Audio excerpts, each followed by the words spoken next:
We go to the Cheesecake St. Factory, Louis. and I We're at find the this Cheesecake guy Factory at the Galleria. at the Gallery in St. Louis. And I was like, right, we all know your dad is Michael Bathe, like, Bathe. Like, didn't work. The Punnett Square worked different for you. It's all good. Like, no big trip. So I'm going around doing my Christmas shopping, and you text me, like, you want to come meet him, right? And I was like, yeah, I'll come meet this brother. All good, right? I come into the Cheesecake Factory. I sit down, and I'm like, holy fucking shit if you don't look exactly like this man. And I thought you looked exactly like your mama. And evidently your mama found somebody who looked a lot like her or something, because you probably look more like your dad than you do your mom. Which is hard for people to even conceptualize. Because people just know your mom and haven't had a chance to meet Freddie Christian. But I was like, wow. And we were a certain age. We were grown-ass people. We were grown-ass people. We were grown-ass people. And I was like, you're just now meeting.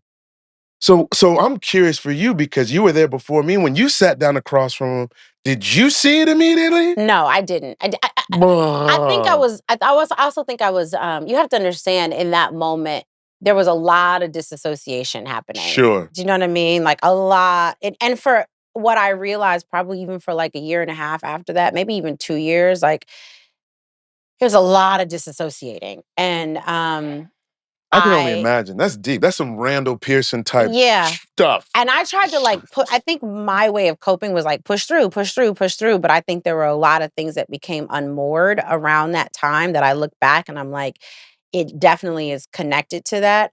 And it wasn't until he pulled out a picture of, he's like, and he talks like Freddie C talk. He's a lot like me. He's loud. He's a messy eater. He has this laugh. He's a lot like me, and I'm not seeing any of it. He's like, you have a sister. Oh, let me show you Sugar Bear, my sister. So I was nicknamed Ziggy, and my sister's name is Sugar Bear. She's like, I'm a grown ass woman. My name is Leslie, but people in St. Louis still call this woman Sugar Bear, and it's St. Louis Sugar Bear. So he's like, let me show you Sugar Bear, and he pulls out this picture, and that's when I went back in my body. Yeah. Because you look a lot like your sister. I look just like my sister. We have the same haircut. We had the same everything. Yeah.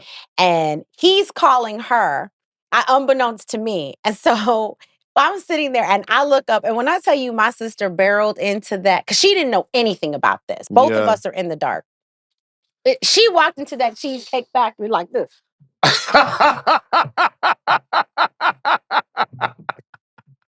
And then she looked and she zeroed in. Yeah. And she sat down.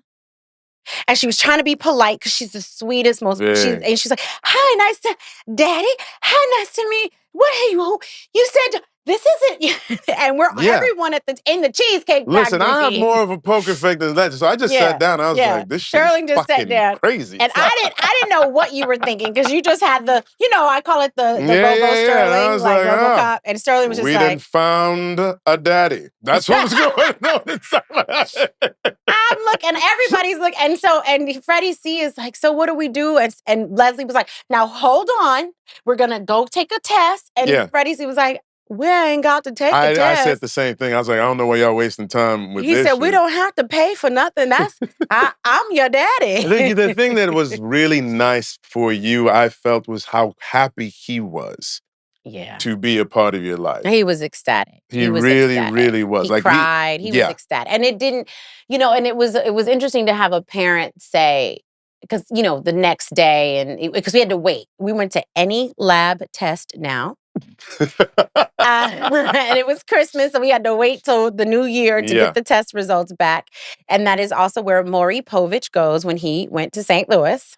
They had pictures. They were very proud. They were like, "This is where Maury Povich goes." I was like, that is not a selling point for me, but okay, here I am. Any lab test now. And so during that time, we saw each other a couple times during that Christmas, what was Christmas break for us. And at one point he cried and he said, "I'm really sorry." He said, "I hope you're not mad at me." He said, "I hope you're not mad at me or disappointed in me." He said, I did the best that I could. And come to find out that he had tried. Yeah. And my grandmother was the one who was Gave him the Heisman. Yeah, she was like, "Don't you come back here, Freddie." Yeah.